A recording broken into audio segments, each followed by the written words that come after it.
गगन के छोर भारत ने भरी उड़ान है।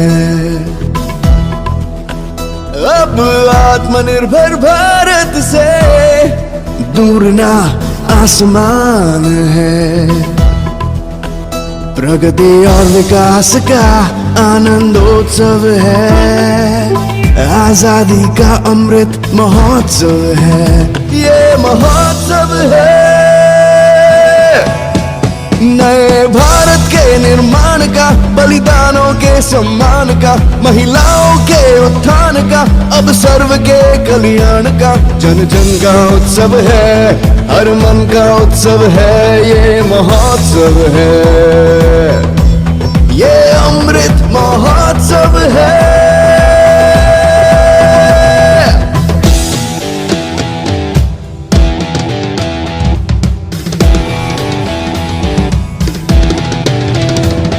हर कदम आगे बढ़ाना है, एक नया सूरज उगाना है। हमने मन में ठाना है, स्वर्ग धरती पर ही बनाना है। नए संकल्पों का अवसर है, भारत माँ को नमन सौ सौ है। जन जन का उत्सव है, हर मन का उत्सव है। ये महोत्सव है, ये महोत्सव है, महोत्सव है, ये महोत्सव है।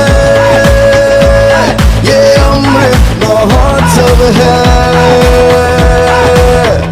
ये महोत्सव है, ये महोत्सव है। आजादी का अमृत महोत्सव है। ये महोत्सव है नए भारत के निर्माण का, बलिदानों के सम्मान का, महिलाओं के उत्थान का, अब सर्व के कल्याण का। जन जन का उत्सव है। Close your eyes and pray in your mind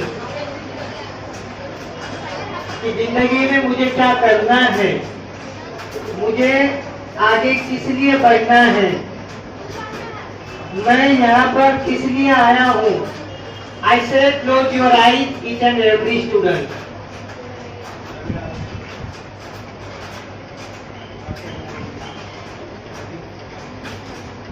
कभी कहीं जाकर हमारी सरस्वती माता हमारे ऊपर बहुत सारा आशीर्वाद देंगी, इसलिए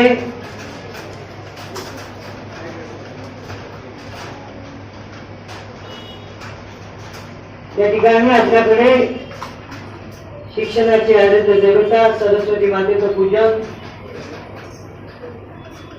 या ठिकाणी झालेलं आहे। आजच्या आपल्या या वक्तृत्व स्पर्धेचं औचित्य साधलं पण, कारण प्रत्येक भारतीय नागरिकांसाठी अतिशय अभिमानाची गोष्ट म्हणजे स्वातंत्र्यानंतर आपल्याला 75 वर्ष पूर्ण होत आहेत आणि 75 वर्षामध्ये आपण काय मिळवलं, काय आपल्या देशाची प्रगती झाली, हे आपल्याला सगळ्यांना ज्ञात आहे। आपण विद्यार्थ्यांना विविध विषय दिलेले आहे। मी मान्यवरांना विनंती करतो की आपण व्यासपीठावर आसनस्थ व्हायचं आहे।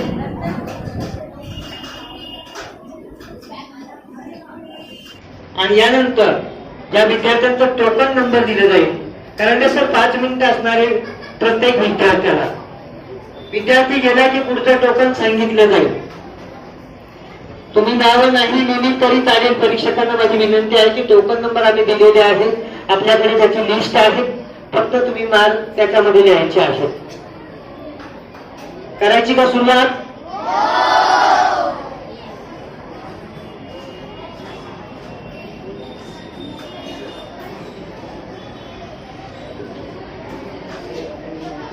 All the kids who are seen, I would request them to keep silent so that you are able to hear what they are going to say. Okay? And I want more participants next time. I think there are only 20 participants right now that I can see. next time, yes, next time I want more.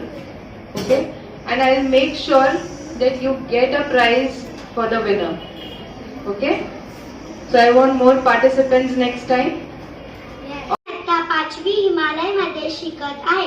सन्माननीय व्यासपीठ, वंदनीय गुरुजन वर्ग आणि माझे सर्व मित्र मैत्रिणींनो, आज मी आपल्या समोर शिक्षणातून मिळणारे संस्कार याबद्दल 2 शब्द बोलणार आहे. शिक्षण आणि संस्कार या दोन्ही गोष्टी मानवी जीवनातील आवश्यक गोष्टी आहेत. संस्कार जीवनातील पायाभरणी मजबूत करतात. जीवनाची गाडी आर्थिक दिशेने जायची असेल तर तिला शिक्षण आणि संस्कार या दोन्हीही चाकांची गरज असते.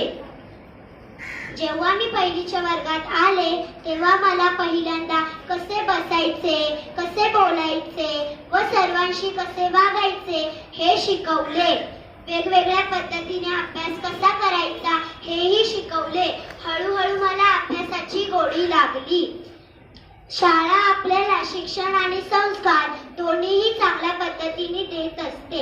मला माझ्या शाळेचा गर्व आहे. माझी शाळा आनंददायी आहे. धन्यवाद. जय हिंद, जय महाराष्ट्र.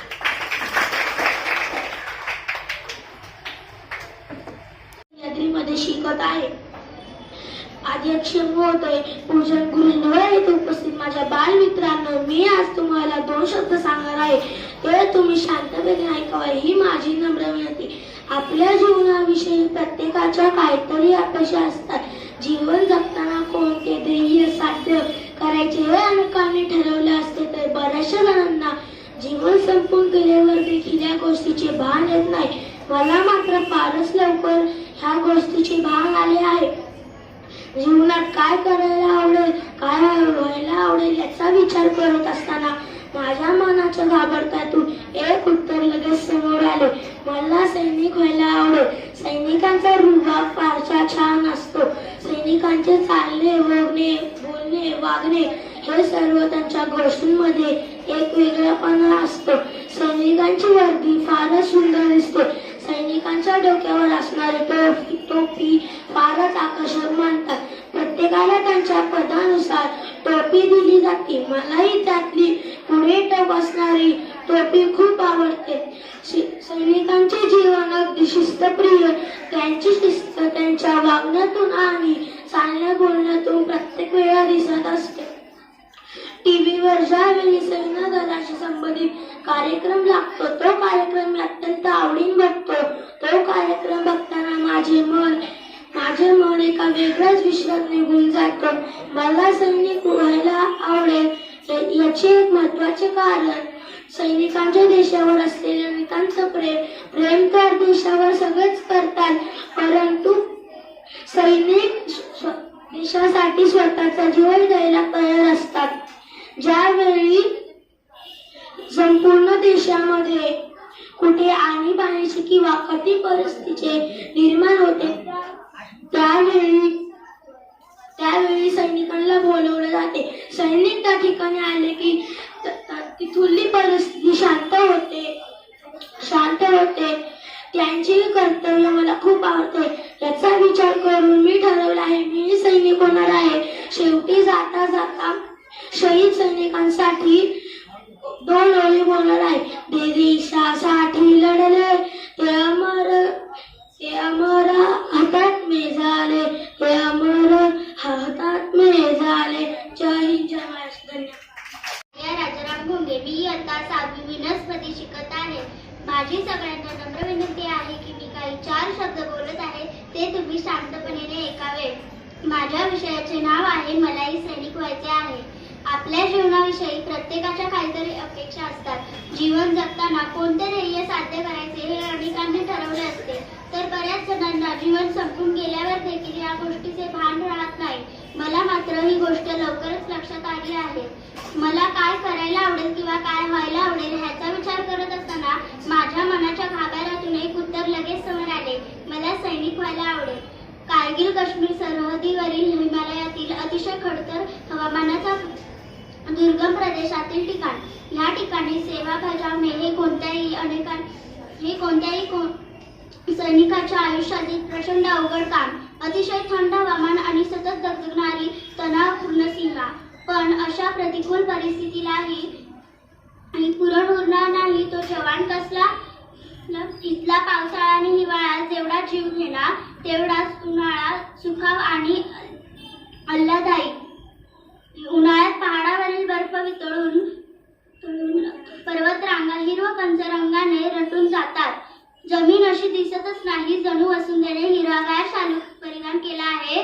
जमीन अशी दिसतच नाही जणू वसुंधरेने हिरवागार शालू परिधान केला आहे. अशा रमणीय निसर्गात मला सैनिक होऊन काम करायचे आहे. अशा रमणीय निसर्गात मला सैनिक होऊन काम करायचे आहे. सैनिकांचा रुबाब फारच छान. सैनिकांचे चालणे बोलणे वागणे सर्व गोष्टींमध्ये एक वेगळापणा असतो. सैनिकांचा पेहराव फारच सुंदर दिसतो. सैनिकांच्या डोक्यावर असणाऱ्या टोप्या फारच आकर्षक वाटतात. प्रत्येकाला आपल्या पदानुसार वेगवेगळ्या दिसणाऱ्या टोप्या दिल्या जातात. मलाही त्यातील एक टोपी पाहिजे असे मला वाटते. सैनिकांचे जीवन अगदी शिस्तप्रिय असते. त्यांची शिस्त त्यांच्या वागण्यातून व चालण्या बोलण्यातून दिसून येत असते. टीव्हीवर ज्यावेळी सैन्य दलाशी संबंधित कोणताही कार्यक्रम लागतो तो मी अत्यंत आवडीने बघते व मला तो कार्यक्रम खूप आवडतो. मला असे वाटते की मी त्या कार्यक्रमामध्ये असावे. म्हणून मी ठरवले की मला सैनिक बनायचं. नौजवान सैनिका उचल पाऊला, नौजवान सैनिका उचल पाऊला, चल पुढे ध्वनी निनादला, चल पुढे ध्वनी निनादला. धन्यवाद. फारच लवकर या गोष्टीचे भान आले आहे. जीवनात मला काय करायला आवडेल किंवा काय व्हायला आवडेल ह्याचा विचार करत असताना माझ्या मनात गांभीर्याने एक उत्तर समोर आले. मला सैनिक व्हायला आवडेल. मला सैनिक व्हायला आवडेल. सैनिकांचा रुबाब फारच छान दिसतो. सैनिकांचा रुबाब फारच छान दिसतो. त्यांच्या बोलण्यातून चालण्यातून या विषयावर तुम्हाला 2 शब्द सांगणार आहे. ते तुम्ही शांत चित्ताने ऐकावे ही माझी नम्र विनंती. शिक्षण आणि संस्कार या दोन्ही मानवी जीवनातील आवश्यक गोष्टी आहेत. संस्कार जीवनातील पायाभरणी मजबूत करतात व शिक्षणामुळे मानवी जीवनाची इमारत उभी राहते. जीवनाची गाडी सफलतेच्या दिशेने न्यायची असेल तर त्याला शिक्षण व संस्कार या 2 चाकाची गरज असेल. शिक्षण या शब्दाचा व्यापक अर्थाने विचार केला तर शिक्षणातून संस्कार होतात. शांत चित्तेने ऐकावे अशी माझी नम्र विनंती. विद्येविना मती गेली, मतीविना गती गेली. विद्येविना मती गेली, मतीविना गती गेली. गतीविना वित्त फसले. इतके अनर्थ एका अविद्येने केले. इतके अनर्थ एका अविद्येने केले.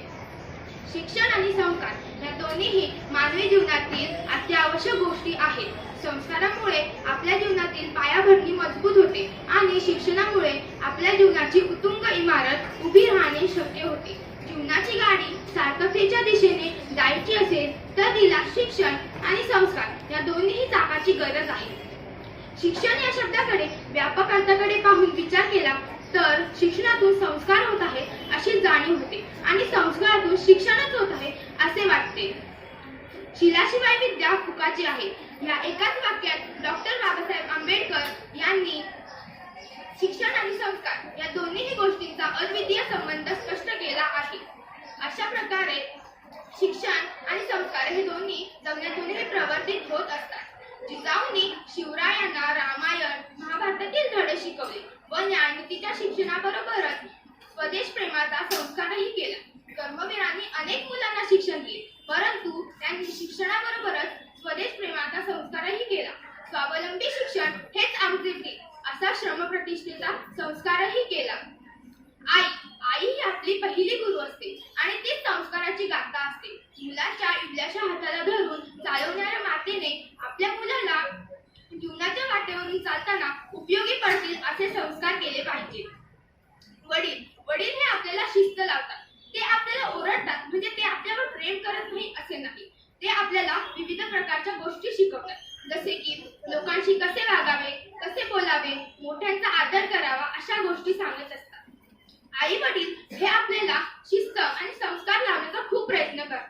मग शिक्षणाचा काय तर शालेय शिक्षणातून माणसाच्या जीवनाला आकार यावा अशी सार्थ अपेक्षा असते. म्हणूनच शालेय विद्यार्थ्यांवर चांगले संस्कार आणि शिक्षण होत असते. शिक्षक हे आपले दुसरे गुरु असतात. ते आपल्याला विविध प्रकारचे ज्ञान प्राप्त करायला मदत करत असतात. मराठी ही आपली मातृभाषा आहे. हिंदी ही आपली राष्ट्रभाषा आहे. विज्ञानामुळे आपल्याला वैज्ञानिक ज्ञान समजते. इतिहासामुळे आपल्याला इतिहासात घडलेल्या घटना समजतात. गणितामुळे आपल्याला व्यावहारिक ज्ञान कळते. पण शिक्षणाबरोबरच मानवी जीवनाशी संबंधित गोष्टी मानवी मनावर परिणाम करतात. म्हणून व्यावहारिक शिक्षणाला संस्काराची जोड देणे आज गरजेचे आहे. असे बोलून मी माझे भाषण इथेच थांबवते. धन्यवाद. जय हिंद, जय महाराष्ट्र. विकासाचे संबंध काय आहेत? शिक्षण आणि संस्कार हे दोन मानवी जीवनातील अत्यावश्यक गोष्टी आहेत. संस्कार हे जीवनातील पायाभरणी मजबूत करतात व शिक्षणामुळे मानवी जीवनातील उत्तुंग इमारत उभी राहणे शक्य होते. जीवनाची गाडी सार्थकतेच्या दिशेने जायची असेल तर त्यालाही शिक्षण आणि संस्कार ह्या दोन्ही चाकांची गरज पडते. शिक्षण या शब्दाचा व्याख्यात अर्थ पाहिले तर शिक्षणातून संस्कार मिळण्याचे भास होते व संस्कारातूनही शिक्षण मिळण्याची जाणीव होते. शिलाशिवाय विद्या फुकाची आहे या एकाच वाक्यात डॉक्टर बाबासाहेब आंबेडकर यांनी शिक्षण आणि संस्कार यांची अद्वितीय संबंध स्पष्ट केला आहे. यातून आपल्याला समजते की शिक्षण आणि संस्कार याचे संबंध काय आहे. पण आता या शिक्षणातून कोणकोणते संस्कार मिळतात तर नेहमी खरे बोलणे, कधीच खोटं न बोलणे, मोठ्यांचा आदर करणे, त्यांच्याशी सन्मानाने वागणे, अशुद्ध शब्दांचा वापर न करणे व अजून खूप काही. पण तुम्ही विचाराल की आता हे संस्कार का अत्यंत महत्त्वाचे आहेत? हे आपण काही ओळींवरनं जाणून घेऊया. शाळेतूनच शिक्षण मिळते, शिक्षणातूनच संस्कार मिळतात. शाळेतूनच शिक्षण मिळते, शिक्षणातूनच संस्कार मिळतात. संस्कार हेच भविष्याचे रंग दाखवते. संस्कार हेच आपले सौंदर्य असते. संस्कार हेच भविष्याचे रंग दाखवते. संस्कार हेच आपले खरे सौंदर्य असते. म्हणून संस्कार हे महत्त्वाचे असते. म्हणून संस्कार हे महत्त्वाचे असते. ह्याचा अर्थ आहे उदाहरणार्थ दिवा. दिवा सर्वांनी पाहिलेला आहे. दिव्याची जी वात आहे ते आहे चांगले संस्कार. जर आपण ते पाळत गेलो तरच आपण उजेडात पोहोचू. नाहीतर जर आपण वाईट वाटेवर गेलो, वाईट संस्कारांकडे गेलो तर आपण अंधारातच राहू. शेवटी मी एवढेच म्हणेन की अभ्यास हा माझा जन्मसिद्ध अधिकार आहे आणि संस्कार हे माझे कर्तव्य आहे आणि ते मी मिळवणारच. धन्यवाद. जय हिंद, जय महाराष्ट्र. राजेंद्र मांढरकर. मी आता 7वी ऑगस्टमध्ये शिकत आहे. मी तुम्हाला शिक्षणातून संस्कार याविषयी काही 2 शब्द सांगणार आहे. ते तुम्ही शांत चित्तेने ऐकावे अशी माझी विनंती. शिक्षण आणि संस्कार या दोन्ही मानवी जीवनातील अत्यावश्यक गोष्टी आहेत. संस्कार हे जीवनाची पायाभरणी मजबूत करतात. जीवनाची गाडी सार्थकतेच्या दिशेने जायची असेल तर तिला शिक्षण आणि संस्कार या दोन्ही प्रकारची गरज असते. शिलाशिवाय विद्या फुकाची आहे या एकाच वाक्यात डॉक्टर बाबासाहेब आंबेडकर यांनी शिक्षण आणि संस्कार या दोन्ही गोष्टींची अद्वितीय संबंध स्पष्ट केला आहे. जिजाऊ शिवकाला रामायण व महाभारताचे धडे न्यायनीतीच्या शिक्षणाबरोबरच स्वदेश प्रेमाचा संस्कार दिला. अशा प्रकारे संस्कार हे शिक्षणाबरोबरच जगण्यापूर्वी करावयाची गोष्ट आहे. आई ही मुलाची पहिली गोष्ट तीच संस्कारांची गाथा. मुलाच्या इंग्रजचा आधार घेऊन चालायला शिकवणाऱ्या मातेला मागास झाला. इतिहासाच्या पानापानातून राष्ट्रभक्तीचा संस्कार होतो. शाळेच्या परिपाठातून पदविधान आणि कलाकाराचा संस्कार होतो. भाषा विषयातून अभिव्यक्तीचा व गणितातील व्यवहारिक वृत्तीचा संस्कार होतो. आई, वडील, शिक्षक व सद्गुरू यांच्यामुळेच आपण शिक्षण व संस्कार या दोन्ही गोष्टी शिकतो. यांच्यामुळेच आपण पुढे जाऊन भविष्यात संस्कारित करतो. म्हणून शिक्षकाने शिक्षणाच्या प्रवाहाबरोबर विद्यार्थ्यांना संस्कारांची हे नाळ द्यावे. शिक्षित आणि आज समाजामध्ये विद्यार्थी शिक्षित असतात. म्हणून व्यावहारिक शिक्षणाला संस्काराची जोड देणे आज गरजेचे आहे. शेवटी मी हेच म्हणते, शिक्षण हा माझा जन्मसिद्ध अधिकार आहे आणि कमी करणार आहे. मी आता 7वी अगस्ती या वर्गात शिकत आहे. मी आज तुम्हाला सार्वजनिक गणेशोत्सव व टिळक यांच्याबद्दल थोडक्यात माहिती सांगणार आहे. तर चला सुरुवात करूया. स्वराज्य हा माझा जन्मसिद्ध हक्क आहे आणि तो मी मिळवणारच अशी सिंह गर्जना करून इंग्रजांना हादरवून सोडणारे ते म्हणजे लोकमान्य टिळक. लोकमान्य टिळक हे स्वातंत्र्य भारतातील स्वातंत्र्य सेनानी होते, राजकारणी व लेखक होते. त्यांचा जन्म 23 जुलै 1856 रोजी रत्नागिरी येथील चिखले गाव येथे झाला. ते अत्यंत कुशाग्र बुद्धीचे होते. त्यांनी 1877 रोजी पुण्यातल्या डेक्कन कॉलेजमधून पदवी मिळवली. त्यांचे पूर्ण नाव केशव उर्फ बाळ गंगाधर टिळक असे होते. त्यांच्या वडिलांचे नाव गंगाधर टिळक व आईचे नाव पार्वतीबाई असे होते. त्यांनी मराठा व केसरी हे 2 वृत्तपत्रे सुरू केली. लोकांनी एकत्र यावे म्हणून सार्वजनिक गणेशोत्सव व शिवजयंती उत्सव सुरू केले. 1893 मध्ये त्यांनी त्यांच्या वृत्तपत्र केसरीमधून सार्वजनिक गणेशोत्सव याची सुरुवात केली.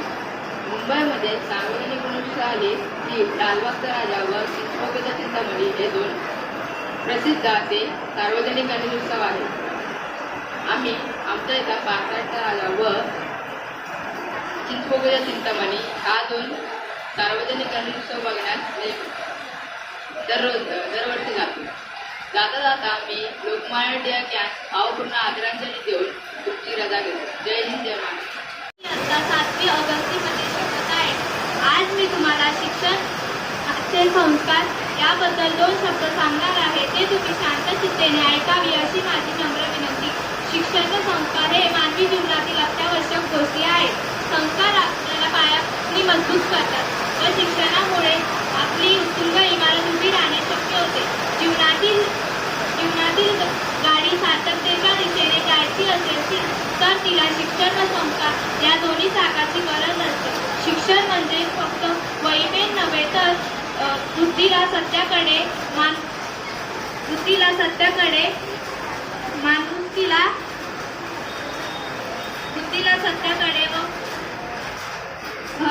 भावनेला माणुसकीकडे नेण्याचा अर्थ म्हणजे शिक्षण.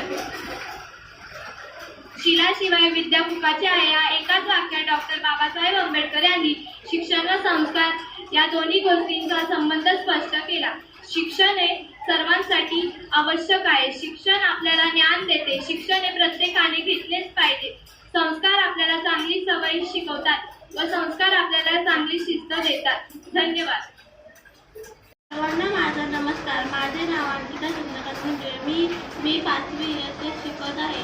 मी आज सर्वांसमोर सार्वजनिक गणेशोत्सव यांबद्दल 2 गोष्टी सांगणार आहे. ते तुम्ही शांतपणे ऐकावे अशी माझी नम्र विनंती.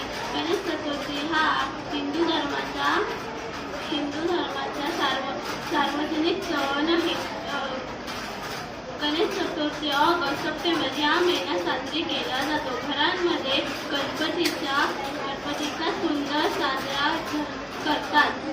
सार्वजनिक मंडळात हर्षात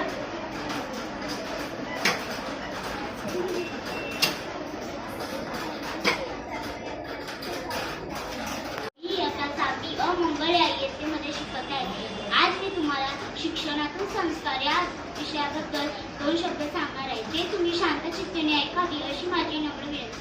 शिक्षण व संस्कार हे दोन्ही मानवी जीवनातील अत्यावश्यक गोष्टी आहेत. शिक्षण शिकतानाच आपल्याला संस्कारही मिळतात. शिक्षण हे आपल्याला आपले शिक्षक देतात. संस्कार हे आपल्याला आपले आई वडील व शिक्षकही देतात.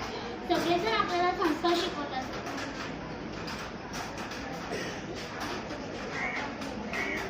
व ते आपण शिकले पाहिजे. त्याचा आपण उपयोग केला पाहिजे व सगळ्यांवर संस्कार झालेच पाहिजे. शिक्षण व संस्कार हे मानवी जीवनामध्ये फार महत्त्वाचे आहे. मानवी जगामध्ये शिक्षणाशिवाय काही चालत नाही. त्यामुळे सगळ्यांनी शिक्षण हे घेतलेच पाहिजे व संस्कार हे पाळलेच पाहिजे. शिक्षणामुळे आपल्याला ज्ञान मिळते व संस्कारांमुळे आपल्याला चांगल्या सवयी व शिस्त लागते. धन्यवाद. जय जय महाराष्ट्र. कृष्णा यादव. मी आता 6वी ज्युपिटर मध्ये शिकत आहे. मी आज तुम्हाला लोकमान्य टिळक यांच्याबद्दल 2 शब्द सांगणार आहे. माझी ही नम्र विनंती, तुम्ही हे 2 शब्द शांत चित्तेने ऐकावे. स्वराज्य हा माझा जन्मसिद्ध अधिकार आहे.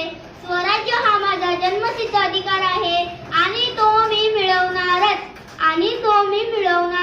अशी शिवगर्जना करणारे लोकमान्य बाळ गंगाधर टिळक भारतीय स्वातंत्र्य आंदोलनाचे प्रमुख नेते होते. ते थोर क्रांतिकारक, शिक्षक, सामाजिक कार्यकर्ते, वकील आणि भारतीय सैनिक देखील होते. लोकमान्य बाळ गंगाधर टिळक यांचा जन्म 23 जुलै 1856 रोजी रत्नागिरी जिल्ह्यातील दापोली येथे झाला. त्यांच्या आईचे नाव पार्वतीबाई तर त्यांच्या वडिलांचे नाव गंगाधर पंत असे होते आणि त्यांच्या आजोबांचे नाव केशवराव होते. गंगाधर पंत हे एक शिक्षक होते. 1879 साली टिळकांनी LLB चे शिक्षण पूर्ण केले व 1880 साली त्यांनी पुण्यात न्यू इंग्लिश स्कूलची स्थापना केली व 1881 साली त्यांना राजद्रोहाच्या आरोपाखाली कैद झाली. 1.5 महिन्याची कैद झाली. धन्यवाद.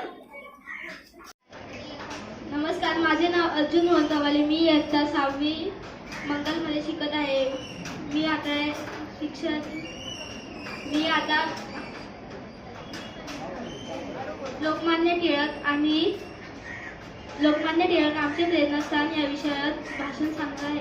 शिक्षकांना केलेल्या चुकीबद्दल ठणकावून सांगणारा तो विद्यार्थी विरोध सरकारविरुद्ध निर्भीडपणे लिहिता झाला की सरकारचे डोके ठिकाणावर आहे का. असा निर्भीड विद्यार्थी म्हणजेच बाळ गंगाधर टिळक. त्यांचे खरे नाव केशव गंगाधर टिळक. पण खूप दिवसांनी घरात जन्माला आलेला मुलगा म्हणून त्यांना सर्वजण लाडाने बाळ म्हणत असेल आणि तेच नाव पुढे रूढ झाले. स्वराज्य हा माझा जन्मसिद्ध हक्क आहे आणि तो मी मिळवणारच असे म्हणणाऱ्या लोकमान्य टिळकांचा जन्म 23 जुलै 1856 मध्ये रत्नागिरीतील चिखली गावी झाला. लोकमान्य टिळकांची बुद्धी लहानपणापासूनच कुशाग्र होती. त्यांना अन्याय व असत्याबद्दल चीड होती. निर्भीडपणा आणि आत्मविश्वास हे त्यांच्यात गुण होते.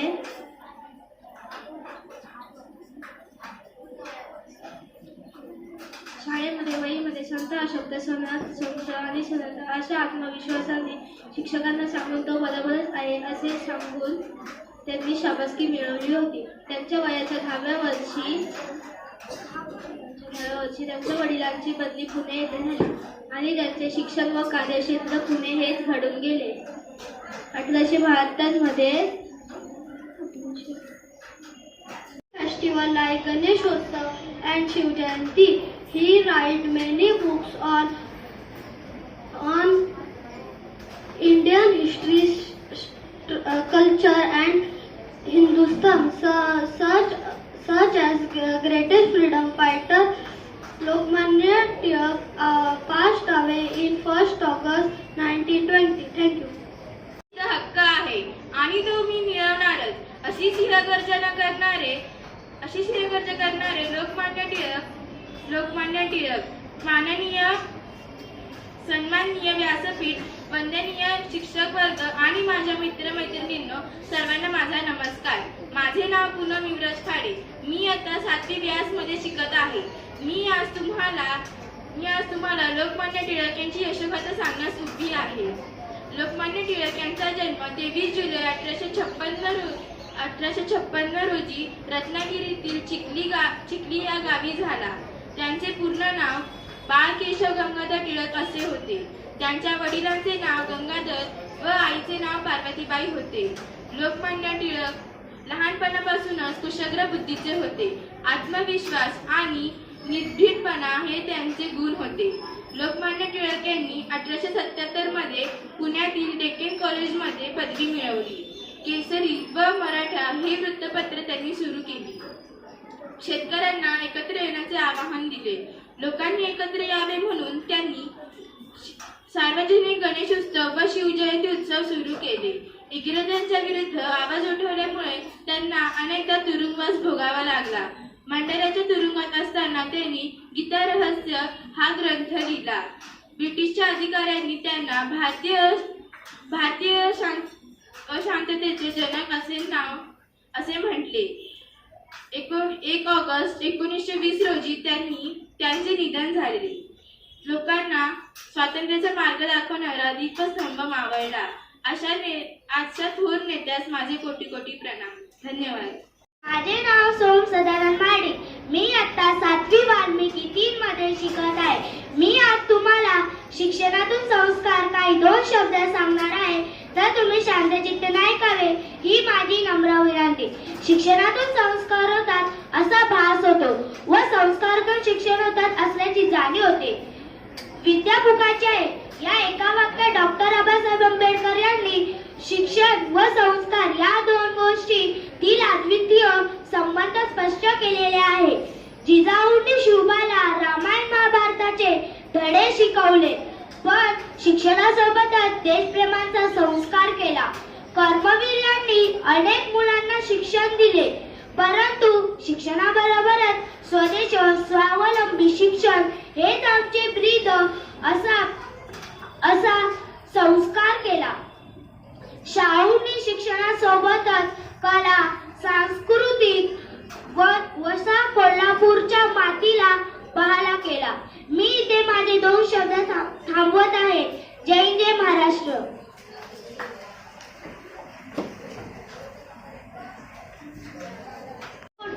मी आता 7वी वाल्मिकी 3 या इयत्तेत शिकत आहे. आज मी तुम्हाला शिक्षणातून संस्कार या विषयावर काही 2 शब्द सांगणार आहे. ते तुम्ही शांतचित्तेने ऐकावी ही माझी नम्र विनंती. शिक्षण आणि संस्कार या 2 गोष्टी आपल्या जीवनातील अत्यावश्यक आहेत. संस्कार आपल्या जीवनाची पायाभरणी मजबूत करतात व शिक्षणामुळे मानवी जीवनाची उत्तुंग इमारत उभी राहणे शक्य होते. शिक्षण या शब्दाचा व्यापक अर्थाकडे पाहून विचार केला तर शिक्षणातून संस्कार होतात असा आभास होतो व संस्कारातून शिक्षण होत असल्याची जाणीव होते.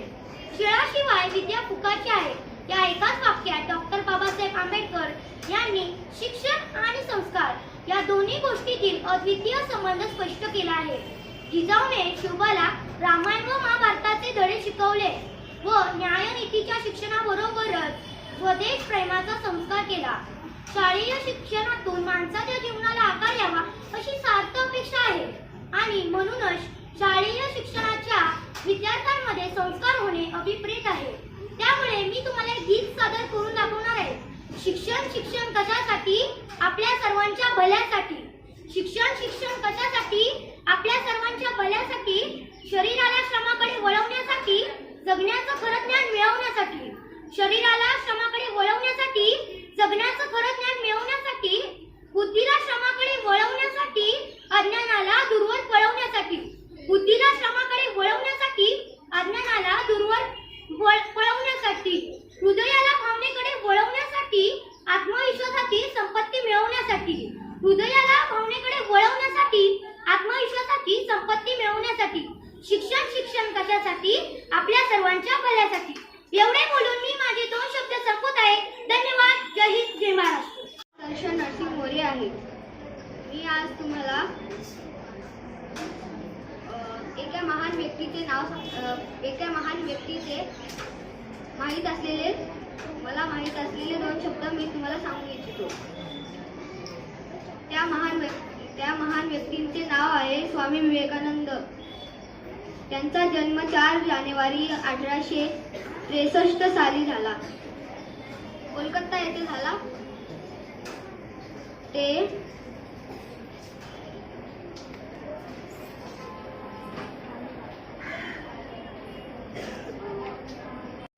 अशी सिंहगर्जना करून इंग्रजांना गजरवून लावले.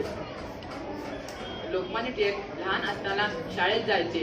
शाळेत गेल्यावर गुरुजींनी प्रत्येका मुलाला गणितं दिली आणि त्या मुलांनी गणितं सोडवली. लोकमान्य टिळक आपली वही घेऊन गुरुजींकडे गेले व तपासायला. गुरुजींनी वही तपासली आणि बोलले, बाळा तुझी सगळी गणितं चुकली आहेत. लोकमान्य टिळक बोलले, माझी सगळी गणितं बरोबर आहेत गुरुजी, पण तुम्ही चूक दिली. गुरुजी म्हणाले मी दिलेल्या मांडणीनुसार तू गणितं बरोबर नाही केली. लोकमान्य टिळक मुख्याध्यापकांकडे तक्रार करायला गेले. त्यांनी तक्रार केली व मुख्याध्यापक आले आणि गुरुजींना विचारले, गुरुजी ह्या मुलाची सगळी गणितं बरोबर असताना तुम्ही चुकीची का दिली? गुरुजी म्हणाले, सर मी दिलेल्या मांडणीनुसार यांनी गणितं केली नाहीत म्हणून चूक दिली. कधीही हे धाडस करा. जय हिंद, जय महाराष्ट्र. करेल मी त्याचं बघेन आणि मी त्याच्यानंतर हे करेन. संधी सगळ्यांना मिळाली होती.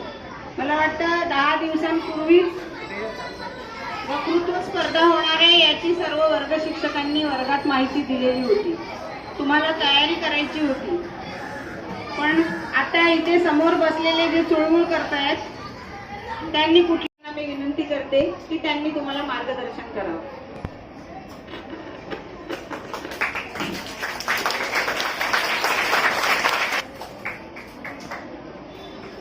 मी 2 शब्दच बोलणार आहे. बहुमूल्य मार्गदर्शन आत्ताच माझ्या अगोदर थोड्या वेळापूर्वीच आपण ऐकलं. ठीक आहे. फक्त बरं, जेवढे 20 स्पर्धक स्पर्धेमध्ये सहभागी झाले होते सगळेच विजयी आहेत. फक्त फॉर्मॅलिटी म्हणून आपल्याला त्यांना क्रमांक द्यायचे. जेवढे जण सहभागी झाले होते तेवढ्या सर्वांचं कौतुक. जे सहभागी झाले नव्हते त्यांच्याकडून अपेक्षा पुढच्या वेळेस तुम्ही देखील सहभागी व्हा. ठीक आहे. बरं, थोडंसं एक सजेशन आहे. बघा, ज्या वेळेस आपण वक्तृत्व स्पर्धेसाठी उभं राहतो त्यावेळेस इथं तुमच्याकडे स्टँडचा माईक होता, तुमचे हात मोकळे होते, हातवारे पाहिजे होते. काही विद्यार्थ्यांनी अतिशय सुंदर हातवारे केले. बघा, वक्तृत्व म्हणजे पाठ करून बोलणं नाही, ही गोष्ट लक्षात ठेवा. ज्या वेळेस आपल्याला पाठ करून बोलायचं त्यावेळेस आपण शाळेमध्ये वर्गामध्ये बोलतो, पण वक्तृत्व करताना आपल्या आवाजामध्ये चढ उतार पाहिजे.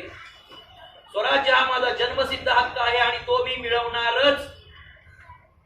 हात कसा पाहिजे? आवाजामध्ये चढ पाहिजे.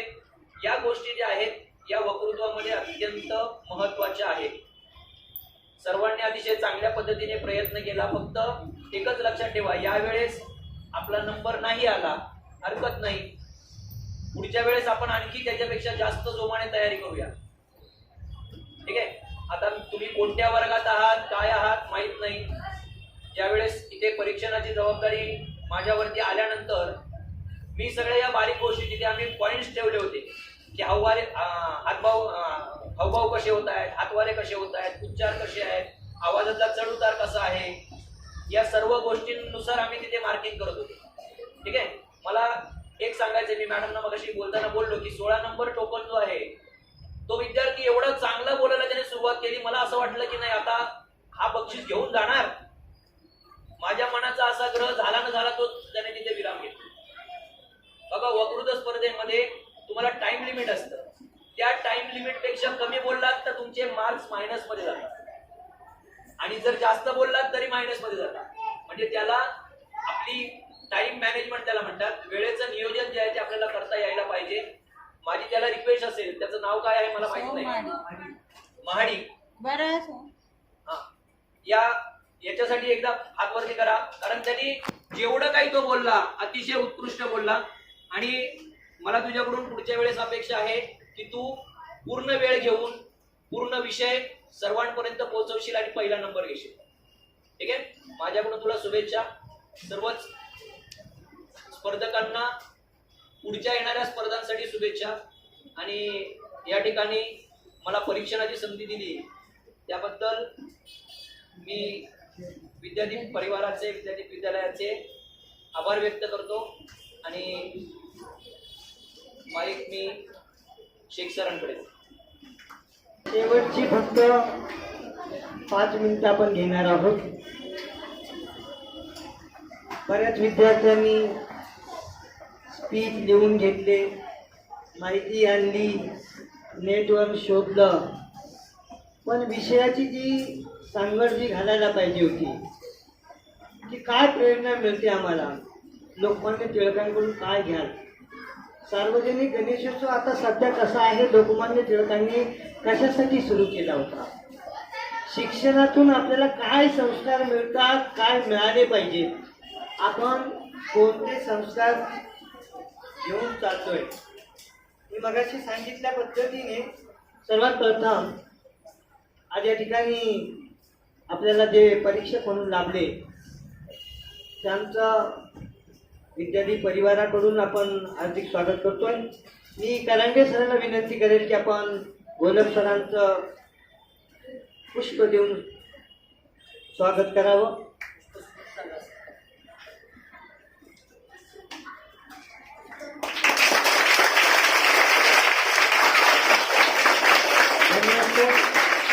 यानंतर नाग मॅडमनी एक जी रिस्पॉन्सिबिलिटी जी होती ती त्यांनी स्वतः घेतली.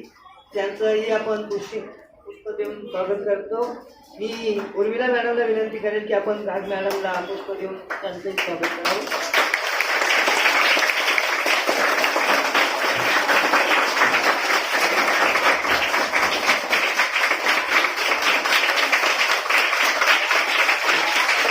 धन्यवाद मॅडम.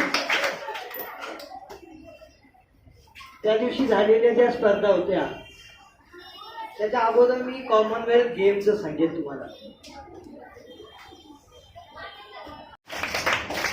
धन्यवाद. बघा एक वेळ अशी येईल की आपण उत्स्फूर्त स्पर्धा घेणार आहोत. त्या टाकून तुम्ही तयारी करायची त्या हिशोबाने. तर मी अगोदर कॉमनवेल्थ गेम जे चालू आहे सध्या याच्यामध्ये आपल्या भारत देशाला किती पदकं मिळाले कोणाला माहिती आहे का? किती मेडल्स मिळाले कोणाला माहिती आहे का? येस शिंदे.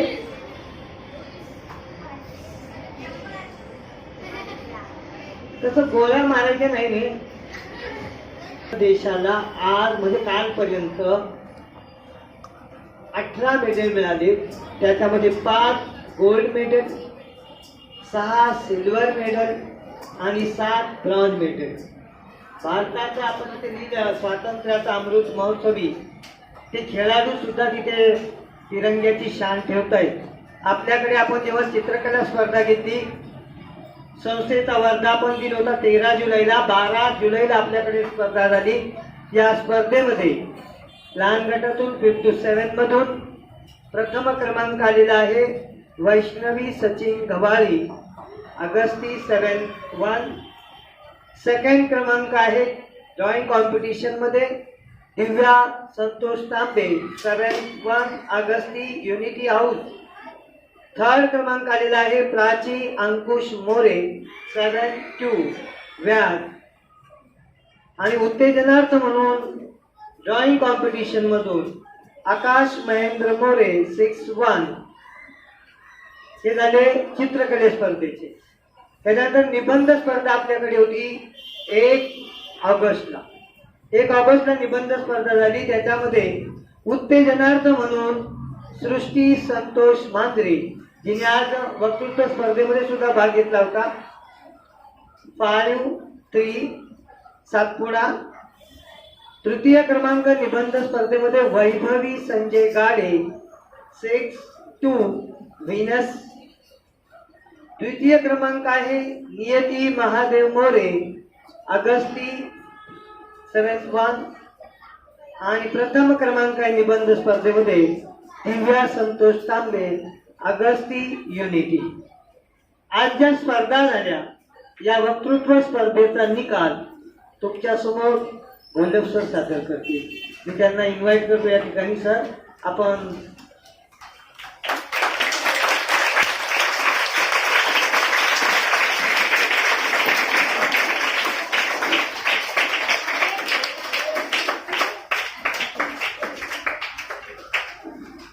मगाशी सांगितल्याप्रमाणे 20चे 20 स्पर्धक विनर आहेत. फक्त हे औपचारिकता म्हणून त्यातल्या त्यात 4 जण म्हणजे एक उत्तेजनार्थ अशी एकूण 4 नंबर जे आहे ते काढण्यात आलेले आहेत. मी उलट्या क्रमाने येतो. म्हणजे पहिलं बक्षीस जे असेल ते उत्तेजनार्थ, नंतर तिसरं बक्षीस, नंतर दुसरं आणि नंतर पहिलं. ठीक आहे. उत्तेजनार्थ बक्षीस जात आहे token number 1. Token number 1 Siddhi Ravindra Shelar. त्यानंतर तृतीय क्रमांक 3rd prize token number 5 Arya Rajaram भोंगे.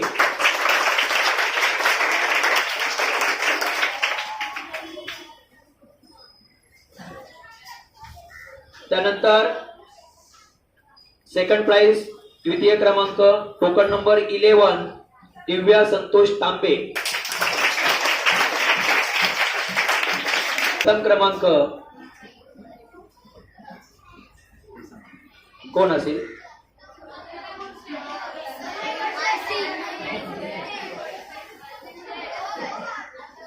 प्रथम क्रमांक तन्मय निलेश गोडसे.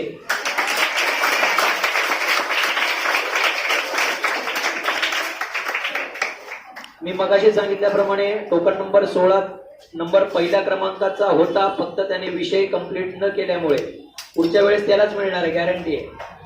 देऊ ना गॅरंटी? या सर्व स्पर्धकांचं मनपूर्वक हार्दिक अभिनंदन.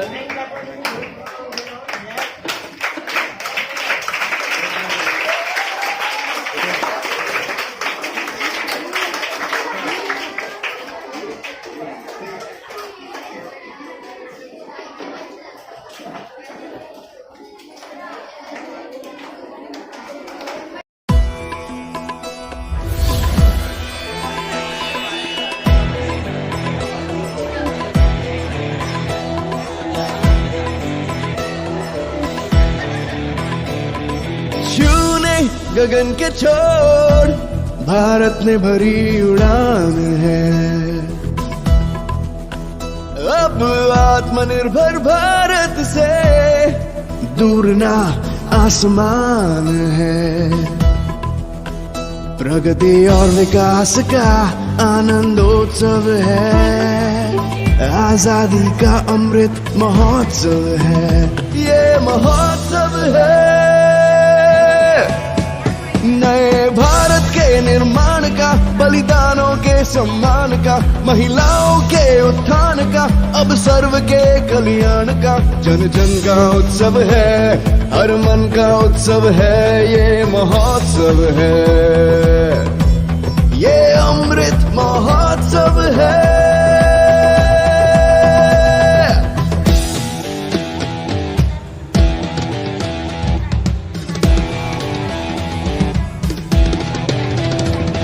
हर कदम आगे बढ़ाना है, एक नया सूरज उगाना है. हमने मन में ठाना है, स्वर्ग धरती पर ही बनाना है. नए संकल्पों का अवसर है, भारत माँ को नमन 100 है. जन जन का उत्सव है, हर मन का उत्सव है. ये महोत्सव है, ये महोत्सव है.